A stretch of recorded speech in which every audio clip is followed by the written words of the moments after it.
Trader ka na ba? Alam ba kung paano gamitin yung trade balance at yung information na nire-release publicly on your own advantage?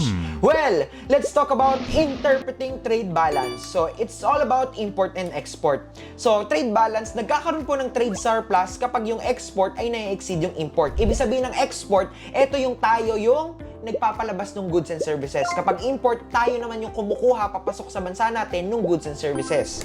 So, nagkakaroon naman ng trade deficit kapag yung import naman yung mas marami kesa sa export. Pansinin niyo po dito sa kulay ng PowerPoint ko, trade surplus is good, while trade deficit is bad. Why? Simply because, ibig sabihin ng trade surplus, mas marami tayong ini-import kesa sa ini-export. Nag-show of weakness yan ng isang bansa. Reliant tayo sa mga import lang. Ibig sabihin yan, hindi natin kaya mag-produce on our own.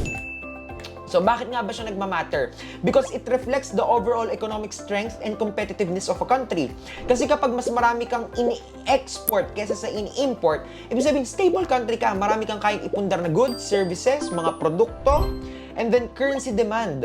Trade surplus typically increases demand for a country's currency while yung deficit, nagpapababa naman siya ng value ng currency. Bakit? Kasi kapag puro kayo yung nag-export, of course, it also increases the demand of your currency. Kasi nga, ibig sabihin, lumalago yung ekonomiya nyo. May kakayanan yung bansa nyo. So, market sentiment, expectations about future economic performance, and monetary policy. So, malalaman mo rin sa trade balance kung ano yung magiging future economic and monetary policy nung isang bansa na yun. Kung hihinaan ba nila, lalakasan, ano i-expand nila. So, this can give us an idea where to invest, how much to invest, and then example scenario tayo para mas maintindihan mo. Suppose the Eurozone reports a significantly higher trade surplus than expected.